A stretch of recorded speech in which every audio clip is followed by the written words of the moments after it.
A paz do Senhor Jesus, vencedores e vencedoras. Este é o nosso programa Palavra de Vitória.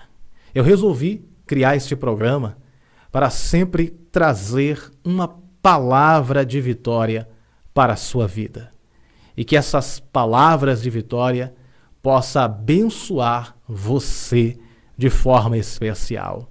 Eu quero te fazer um convite. Inscreva-se em meu canal no YouTube e você receberá palavras de fé, de vitória para o seu coração. Amém? E compartilhe esse vídeo para um amigo, para uma amiga, para a sua família.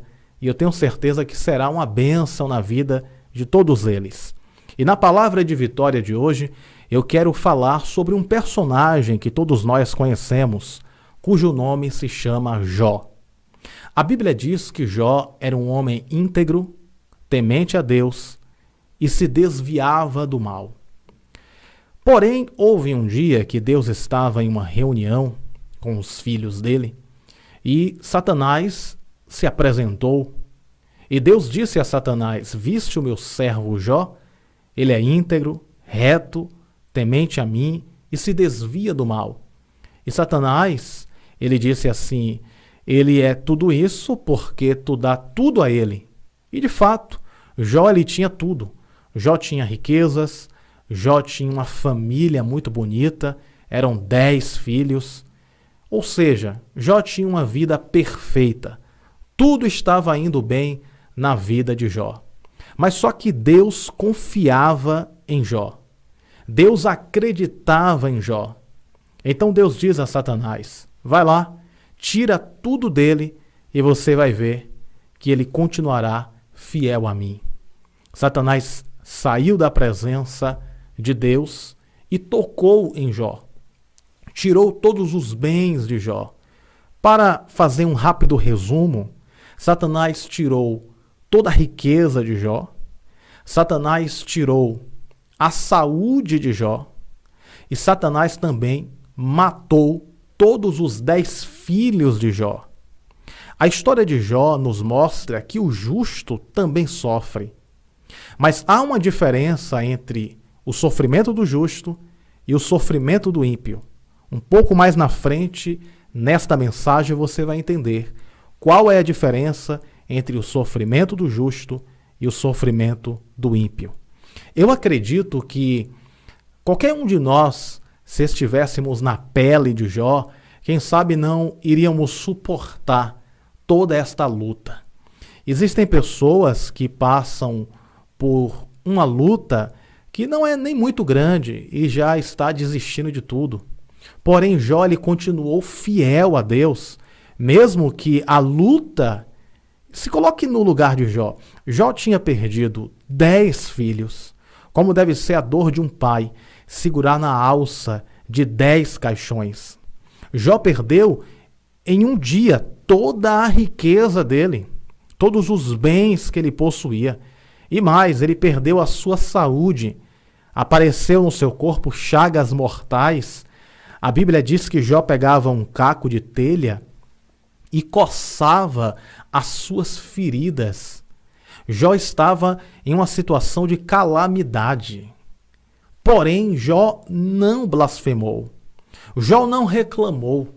Jó não disse: "Por que, Deus, tu estás fazendo tudo isso?"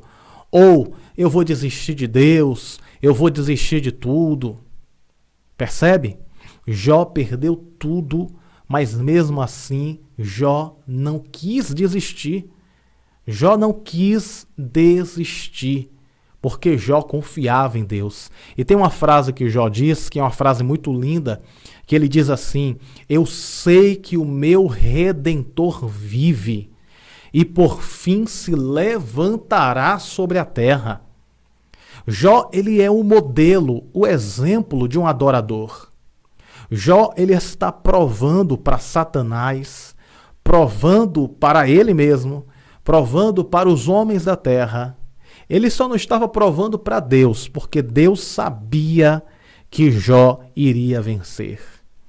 Existe um ditado que diz assim, que os maiores desafios, as maiores batalhas são dados aos melhores soldados. Se você está passando algum momento de aflição, angústia, seja com seu filho, seja com seu esposo, seja com a sua esposa, seja no trabalho, seja qual for a área que você esteja passando algum momento de luta, é necessário que você entenda que esta luta é passageira. E por mais difícil que seja, você não pode desistir. A Bíblia fala que Jó continuou fiel, mesmo sabendo que 10 filhos tinham morrido, mesmo perdendo a riqueza, mesmo perdendo a saúde. Jó estava na cinza, jogado. A mulher de Jó disse assim: Jó, nega este teu Deus e morre. E Jó lhe disse: Deus me deu e Deus tomou. Bendito seja o nome do Senhor.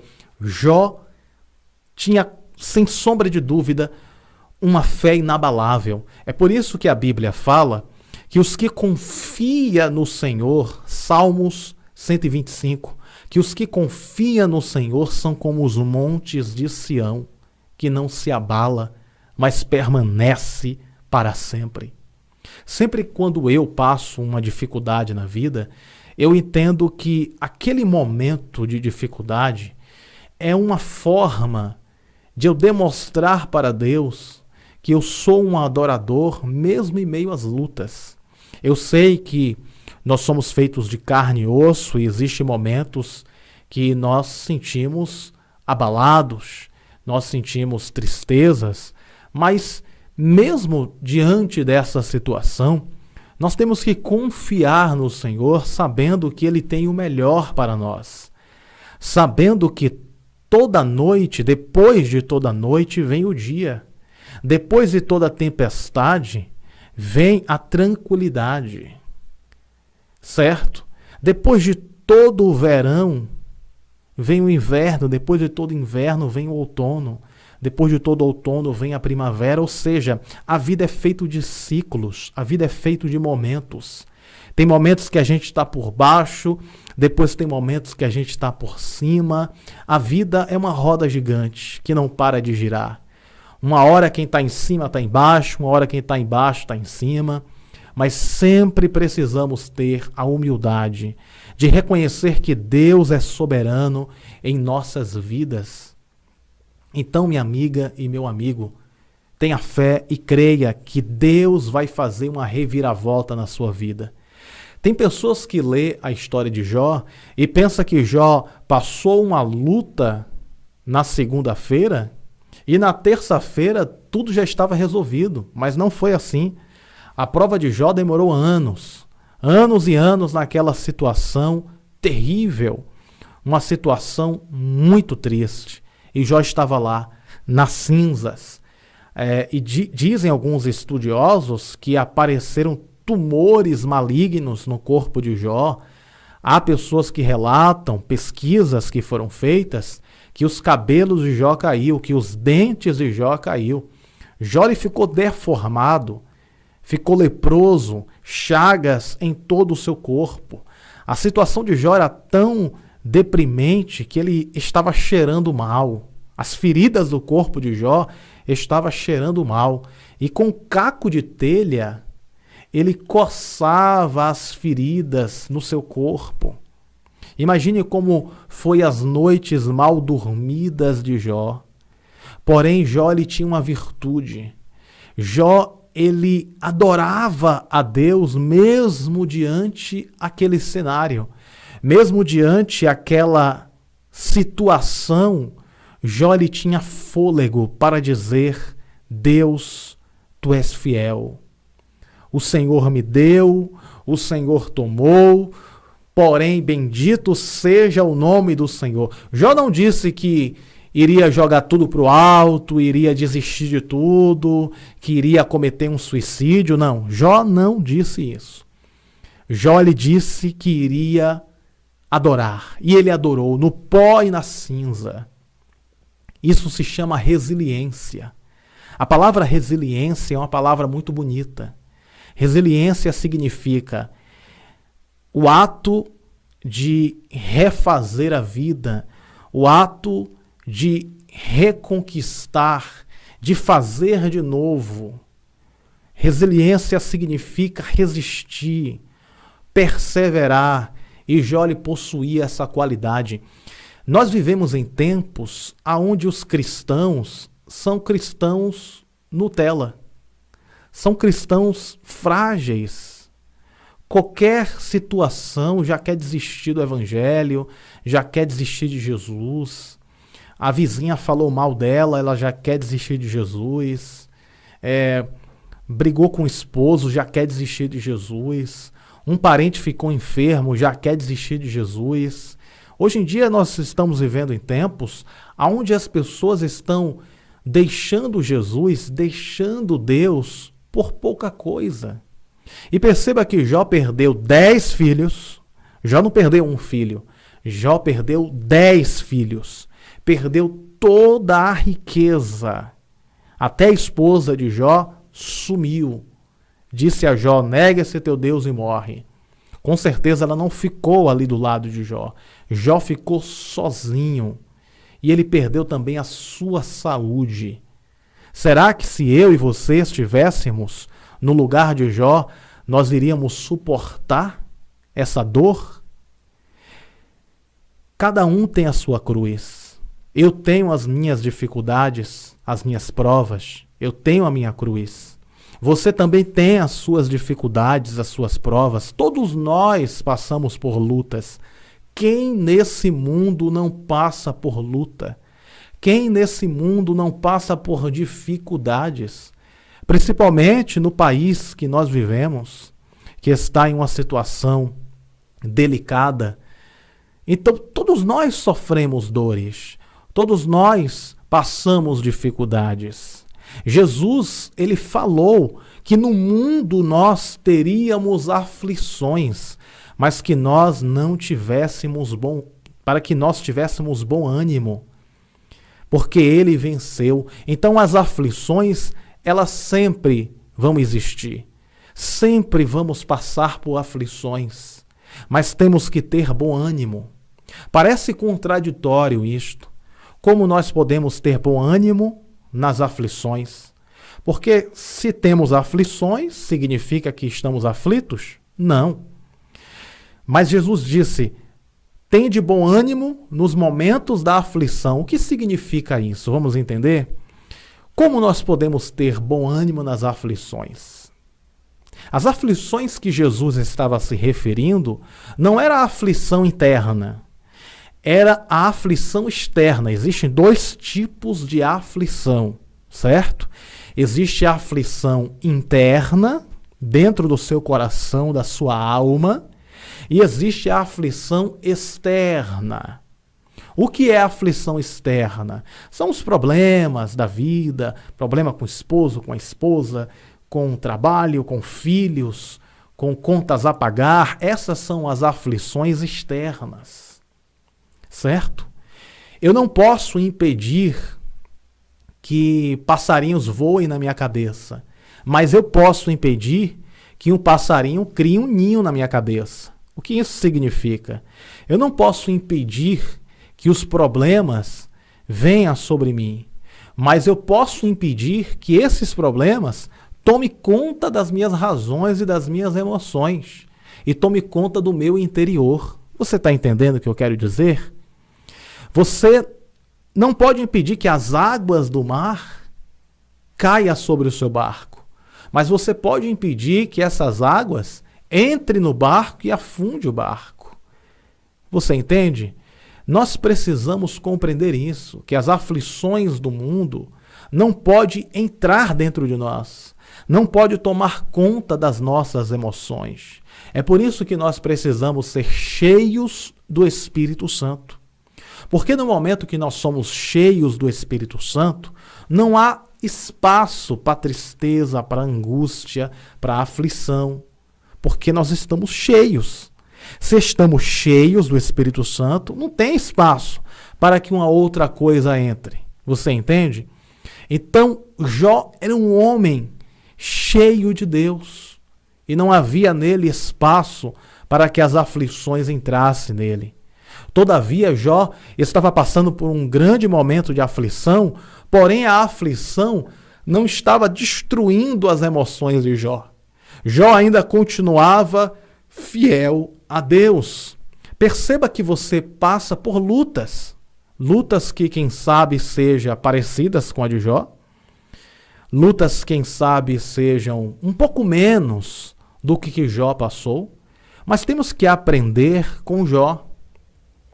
O que fez Jó superar este momento de luta foi a fé que ele tinha em Deus. E perceba que os anos foram passando, Jó continuou adorando, Jó continuou perseverando e Deus resolve conversar com Jó. Logo nos últimos capítulos do livro, Deus ele desce para conversar com Jó e revela segredos do universo para Jó.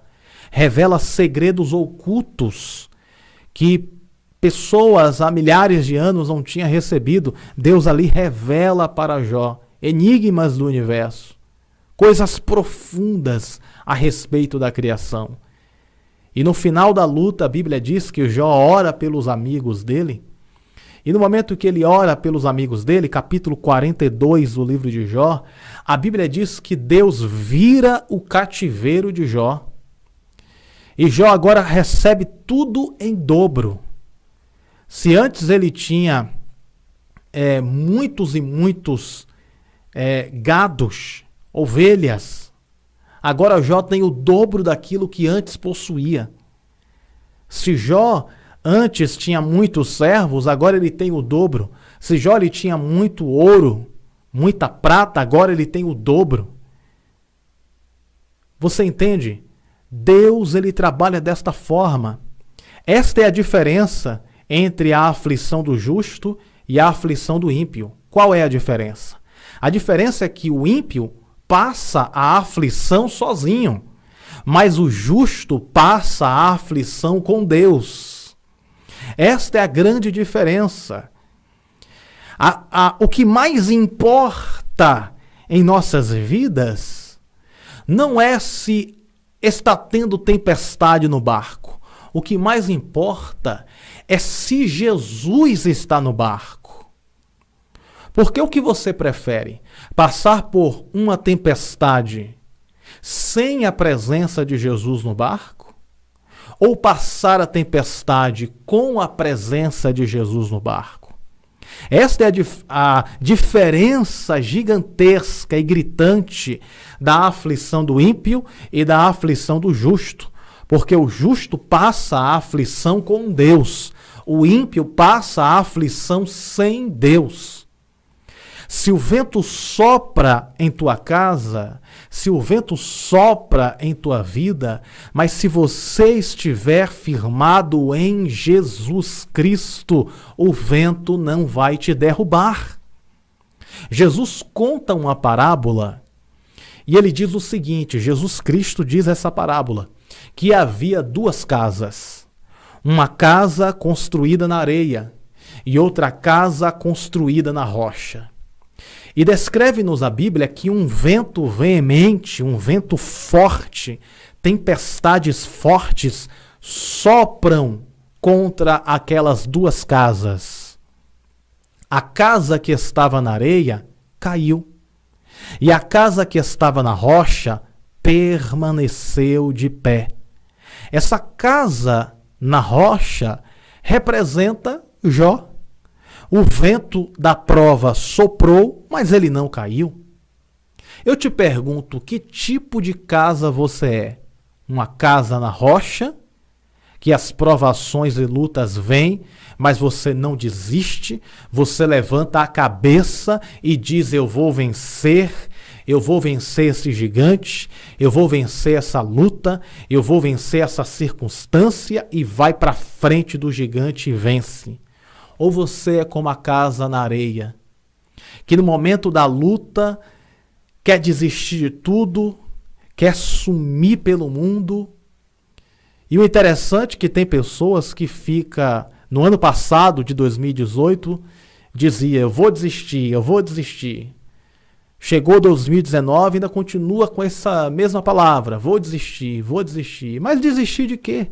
Porque no momento que você quer desistir, você já desistiu. Desistir de quê? Você não tem outra alternativa. É vencer ou vencer.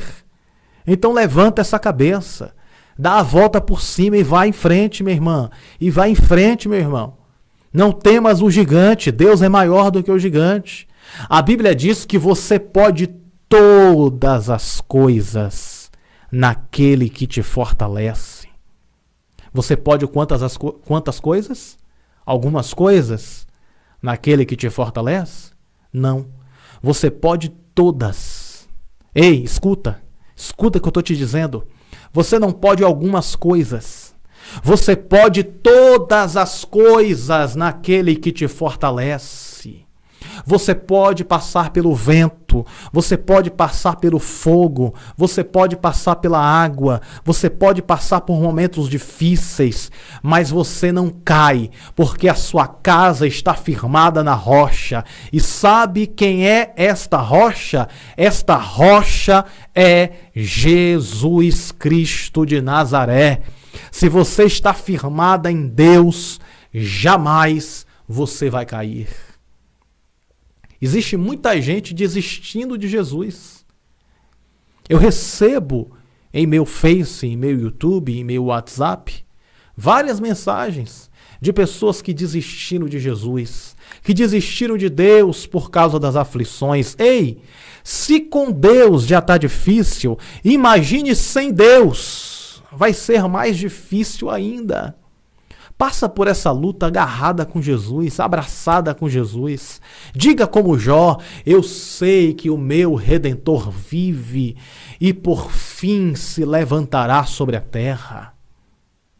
Diga como Jó, bem sei eu que tudo tu podes, e nenhum dos teus planos, e nenhum dos teus projetos, e nenhum dos teus pensamentos podem ser impedidos. Deus deu a Jó tudo em dobro. Se você permanecer fiel, Deus te dará em dobro tudo aquilo que você perdeu. Mas tem um porém. Se você permanecer fiel, Deus sempre trabalha no porém. Quer ver? Vou lhe mostrar na Bíblia. A Bíblia diz em 2 Crônicas, capítulo 7, verso 14, se não me falha a memória, diz assim, quer dizer condição. Se meu povo, que se chama pelo meu nome, se humilhar, orar e buscar a minha face, e se converter dos seus maus caminhos, então eu ouvirei dos céus, perdoarei os seus pecados e sararei a sua terra. 2 Crônicas 7,14. Se meu povo, ou seja, para Deus sarar a terra, para Deus curar, para Deus libertar, para Deus transformar, para Deus restaurar, tem uma condição. Qual é a condição? Se meu povo, que se chama pelo meu nome, orar, buscar a minha face, se converter dos seus maus caminhos, então eu ouvirei dos céus, perdoarei o seu pecado e sararei a sua terra. Se humilhar, orar, se converter dos seus maus caminhos e se desviar do mal. Ou seja, Deus trabalha em condição. Lá em Deuteronômio, capítulo 28, na Bíblia, está escrito que se nós ouvirmos a voz do Senhor, se nós colocarmos em prática os mandamentos dele, as bênçãos do Senhor correrão atrás de nós. Ei, você não vai correr atrás da bênção. Oh, aleluia! Escuta o que eu estou dizendo. Você não vai precisar correr atrás da bênção. É a bênção que vai correr atrás de você. Mas para a bênção correr atrás de nós, precisamos estar fiéis, firmes com Jesus. É assim que funciona. Deus tem o melhor para a tua vida, minha irmã. Deus tem o melhor para a tua vida, meu irmão, mas permaneça fiel. Sabe, na escola nós aprendemos muitas coisas. Número 1, quando nós estamos fazendo a prova, o professor fica como? O professor fica em silêncio. Você que já estudou em um colégio particular ou público, lembra? No momento da prova, no momento que você fazia a prova, o professor fica como? O professor fica calado, o professor fica em silêncio, para ver quem vai tirar nota baixa, para ver quem vai tirar nota alta. Ele fica só calado para ver quem está colando, quem não está colando. É assim que Deus faz. Na hora da prova, oh glória!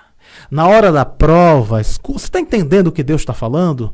Na hora da prova, Deus ele fica em silêncio para saber até onde você vai.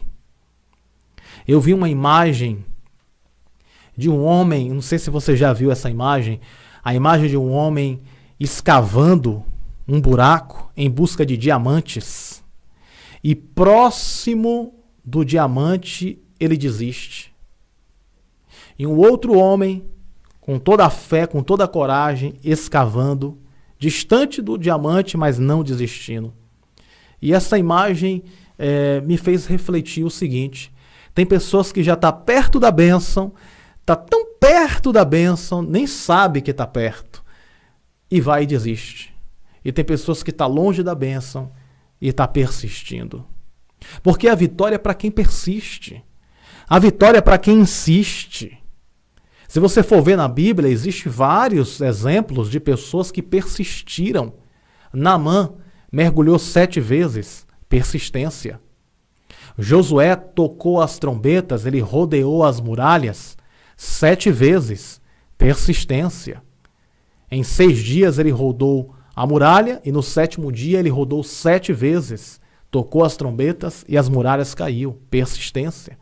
Jó não renunciou à fé durante toda a prova que ele passou, persistência.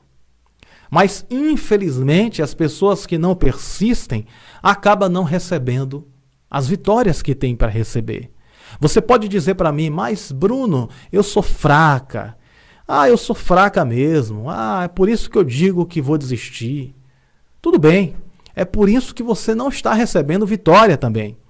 Você pode colocar a culpa na sua fraqueza. Mas também, se você não receber a vitória, você não pode colocar a culpa em mais ninguém. Você é a culpada, você é o culpado. Precisamos assumir as nossas culpas. Hoje em dia, as pessoas ou jogam a culpa em Deus ou jogam a culpa no diabo. O meu casamento não está indo bem, a culpa é do diabo. O meu casamento não está indo bem, a culpa é de Deus que não me escuta. Ei, será que a culpa realmente é de Satanás? Ou será que realmente a culpa é de Deus? Ou a culpa é sua? A Bíblia diz no livro de Provérbios, escuta, a Bíblia diz no livro de Provérbios que a mulher sábia edifica a sua casa, mas a tola derruba com as suas próprias mãos. Está escrito na Bíblia. A mulher sábia edifica a sua casa, mas a tola derruba com o quê? Com as próprias mãos. Esse texto serve também para os homens. Ou seja, quem constrói, quem edifica a tua casa é você. E quem derruba a tua casa é você também. Deu para entender? Não coloque a culpa em Deus quando a culpa é sua. É assim que nós precisamos aprender.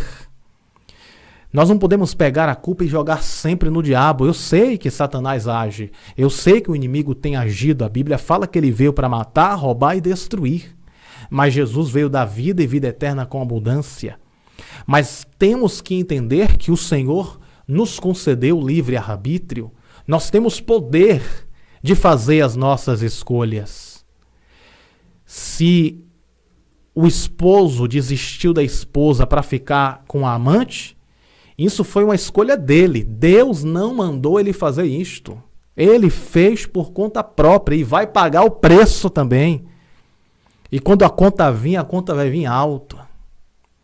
Existem Pessoas que pegam o cartão de crédito e compra mais do que ganha. Ela recebe 800, 1.500 reais de salário e faz um gasto, ele ou ela, faz um gasto de 2.000, 3.000 reais, gastando mais do que deve. Aí fica todo endividado, fica toda endividada e depois fica colocando a culpa no diabo. Eu já recebi pessoas dizendo assim: pastor, ore por mim, porque eu estou toda endividada. O diabo tem destruído a minha vida financeira. Ei, será que é o diabo que está destruindo a tua vida financeira? Ou será que você que está destruindo a sua vida financeira por não saber economizar, por não saber administrar o seu dinheiro?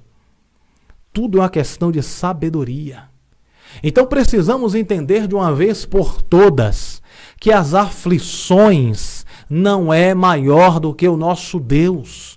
E Ele está disposto a te encher de sabedoria, a te encher de graça, a te encher de fortalecimento, para passar por cima das dificuldades e alcançar o benefício de Deus. Ah, como eu queria que essa mensagem chegasse no ouvido de todos os cristãos, porque tem crente que está perdendo tempo. Tem pessoas que estão perdendo tempo. Sabe como? Pensando que é só o diabo que está agindo no casamento dela. Pensando que é só o diabo que está agindo nas finanças dele. E às vezes é falta de sabedoria. Existem muitos casais que não conseguem viver bem porque não tem sabedoria. Ele não consegue compreender ela não consegue compreender ele, porque falta de sabedoria. Eu conheço pessoas que não acreditam em Deus e conseguem viver bem. E aí? Será que o diabo não poderia destruir essas pessoas que não acreditam em Deus? Sabe o que significa isso? Sabedoria. Porque a sabedoria, até uma pessoa que não é evangélico pode ter e viver bem nessa vida. E existem muitas pessoas que ficam atribuindo a culpa ao diabo e a Deus, ou Deus é o culpado, ou o diabo é o culpado, e as pessoas acabam esquecendo de assumir a culpa. Porque se você ficar achando que só é o diabo que está agindo contra as tuas finanças, o teu casamento e etc., você nunca vai corrigir o seu erro. Você nunca vai corrigir aonde você está errando. Porque você sempre vai colocar a culpa no diabo. Então, se você sempre coloca a culpa no diabo, você nunca vai conseguir descobrir aonde você está errando. E você nunca vai conseguir resolver esse problema. Mas no momento que você entender que a culpa está na sua falta de paciência, que a culpa está na sua ansiedade, que a culpa está na sua teimosia, que a culpa está porque às vezes você mente, que a culpa está porque às vezes você inveja, porque a culpa está porque às vezes você trata mal o seu esposo ou trata mal a sua esposa. Aí, quando você entender que a culpa está nesses pontos e você começar a resolver esses pontos, você começar a economizar o seu dinheiro, a começar a administrar suas finanças, a começar a ser um bom esposo, a começar a ser uma boa esposa. No momento que você começar a corrigir isso, você vai ver que a sua vida vai começar a melhorar. Mas enquanto você ficar colocando a culpa no diabo e achar que você está fazendo tudo certo e tudo de errado é o inimigo que está causando, por isso que a situação não resolve. E é por isso que o texto diz muito bem claro que a mulher sábia edifica a sua casa. Mas a tola faz o quê? A tola derruba com as próprias mãos. Então é isso, minha irmã e meu irmão. As aflições estão aí, mas nós não podemos permitir que essas aflições entre dentro do nosso coração. Recapitulando, existem dois tipos de aflições. A aflição externa, os acontecimentos que ocorrem ao nosso redor e a aflição interna. É possível passar por um momento de luta e estar em paz com Deus. Eu me lembro que um dia eu estava em oração e eu recebi uma péssima notícia. E essa notícia deixou todo mundo aflito, todo mundo angustiado, mas eu fiquei sereno. Eu fiquei tranquilo e as pessoas ficaram olhando para mim como quem diz, você também não vai ficar angustiado? Você também não vai ficar inquieto? E eu fiquei quieto. Fiquei tranquilo, dormi tranquilo e eu disse assim, eu sei que Deus está no controle, por isso eu não vou ficar ansioso, por isso eu não vou me inquietar, Deus está no comando. Dormi tranquilo. No outro dia, a situação se resolveu e o nome de Jesus foi glorificado. É assim que nós devemos agir. Está passando por algum momento de luta?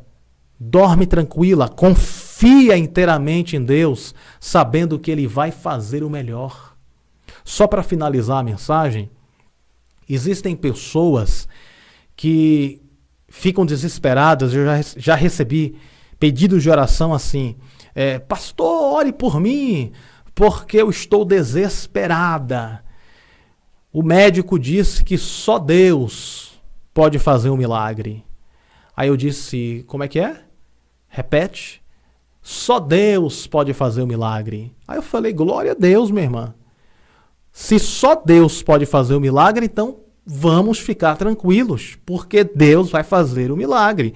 Porque quando os recursos humanos se acabam, o recurso divino chega. Isto é fé inabalável. Nós temos que crer até o último segundo, até o último suspirar. E Jó nos mostra esse exemplo. Um exemplo de superação. Um exemplo de confiança. Um exemplo de certeza que o Redentor dele vivia e por fim se levantaria sobre a terra. Existem muitas pessoas que estão fracas na fé. Está fraca na sua fé. Não consegue nem ter mais fé, sabe por quê? Não ora, não jejuma, não lê a Bíblia. Aí eu te pergunto, como é que vai ter fé? Não vai à igreja, não ora, não jejuma, não lê a Bíblia, não busca a presença de Deus, então não vai ter fé. A Bíblia diz que a fé vem pelo ouvir, e o ouvir a palavra de Deus. Quanto mais você escuta a palavra, mais fé é gerado em seu coração. Quanto mais você ora, mais fé é gerado em seu coração. Tire alguns minutos do seu dia para orar. Tire alguns minutos do seu dia para escutar uma mensagem, ouvir uma palavra. Você vai perceber que a sua fé vai começar a crescer. Perceba que aqui nessa mensagem você está me ouvindo. Diga se não é verdade. A fé não está ficando mais forte? Cada vez que você me escuta, a sua fé não vai crescendo? Então, esse é o poder da palavra, porque a palavra de Deus cura, a palavra de Deus fortalece, a palavra de Deus vivifica, a palavra de Deus levanta, a palavra de Deus aumenta a nossa fé. Então, quanto mais você escuta a palavra, quanto mais você ora, quanto mais você lê a Bíblia, a sua fé vai fortalecendo, fortalecendo, e quando as aflições vêm, você passa por cima das aflições, porque você está fortificada em Deus. Amém? Então permaneça firme. As aflições não vão te derrubar, porque quem te chamou é Deus. E depois de todo o vale vem o monte. Depois de todo o deserto vem a terra prometida. Tem gente que acha ruim o deserto, mas não é para você achar ruim o deserto. É para você glorificar no deserto, porque deserto é escola de profeta. Deserto é o lugar que Deus nos treina, nos capacita. Sabe para quê? Para sermos profeta, para termos experiência com Deus. Experiência com Deus nós temos na fornalha, nós temos nas covas dos leões. Então não se atemorize e não se espante. Você está sendo fortalecida e fortalecido por Deus. Que esta palavra possa abençoar a tua vida, Que o Espírito Santo de Deus possa consolar o teu coração. E lembre-se, você nasceu para vencer. E nada e nem ninguém poderá tirar de você a presença do Espírito Santo de Deus. Tome posse de cada palavra. Eu quero fazer uma oração especial por sua vida. Coloque a mão no seu coração. Feche os seus olhos e ore comigo. Repita essas palavras em oração. Você vai perceber que depois dessa oração você vai sentir como se uma carga, como se um fardo fosse arrancado das suas costas. Você vai orar com essas palavras. Repita essas palavras.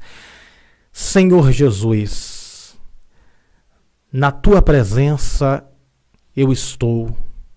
E eu quero te pedir, ó Deus, fortalece a minha alma para vencer as aflições da vida. Fortalece o meu espírito para vencer as adversidades da vida. Me ensina, ó Deus, me ajuda, ó Pai, a conquistar e a realizar os teus sonhos e os teus planos. Deus, eu confesso que nada posso, mas eu sei que tu podes. Eu confesso que nada sei, mas eu sei que tu sabes. Eu confesso que posso não conseguir, mas com a tua ajuda, com a tua força, eu vou conseguir. Deus, eu creio. Repita comigo. Deus, eu creio que a minha vida vai ser restaurada nesse exato momento pelo poder da minha fé que o Senhor coloca em meu coração. Senhor, eu coloco no teu altar todas as coisas, coloco em tuas mãos, porque eu sei que tu és fiel. Descanso o meu coração em ti, Senhor, porque eu sei que tu cuidas de mim. Então, Jesus, eu entrego a minha causa em tuas mãos e que tu possa fazer segundo a tua vontade, porque eu sei que a tua vontade é perfeita, agradável e poderosa. Deus, eu te louvo por tudo, no nome do teu Filho amado Jesus Cristo. Amém. E graças a Deus. Amém? Você orou? Está se sentindo mais leve? Está se sentindo mais forte? Respira fundo. Solta o ar devagar. Esse fôlego de vida que entrou nos teus pulmões e saiu, é Deus dizendo: estou te dando mais uma chance. Você é uma vencedora, um vencedor. Você pode todas as coisas naquele que te fortalece. Jesus te chamou para vencer e nada e nem ninguém poderá deter o chamado de Deus na tua vida. Vou ficando por aqui. Que Deus abençoe você. Um grande abraço do seu amigo Bruno Souza. E inscreva-se no meu canal. Estarei sempre postando uma palavra de fé para você. Que Deus abençoe você de forma rica e abençoada. E a paz do Senhor esteja em seu coração.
fog is rolling heavy, the waves crash on the shore.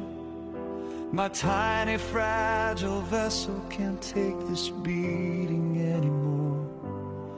I've been tossed by the decisions, confused by all the noise, listening to the false promises and the empty hurried joys. The compass needle spins wildly, I'm sailing far off course, and fear is a cold passenger, a paralyzing force. I was losing all my hope, preparing for the deep, ready to surrender secrets that my tired soul must keep. Then piercing through the darkness, I saw a single gleam. It was your constant promise, the lighthouse beam, steady in the chaos, unchanging and so true, a fixed point in the madness that always leads me through. You don't promise calm waters, but you promise me the light to guide my ship to safety through the long and hopeless night. You are the anchor of my storm, the rock where I can stand, the only constant shining in this shifting, sinking sand. They build their towers taller, they flash their fleeting gold, but their foundation crumbles when the winds become too bold. I stopped trusting the opinions and the trends that come and go. I found my strength and stillness in the things I truly know. I turned my boat towards the signal, even when it's faint and far, following the rhythm of that solitary star. The storm may rage around me, but my eyes are fixed on you, knowing that's your constancy will see me safely through. Then piercing through the darkness, I saw a single gleam. It was your constant promise, the lighthouse beam, steady in the chaos, unchanging and so true, a fixed point in the madness that always leads me through. You don't promise calm waters, but you promise me the light to guide my ship to safety through the long and hopeless night. You are the anchor of my storm, the rock where I can stand, the only constant shining in this shifting, sinking sand. My reliance on your grace is not a weakness, it's my power, the shelter that protects me in my most vulnerable hour. Keep shining, keep turning, never dim your light. You are the end of darkness, you are the final fight. The light, it guides me home.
guides me.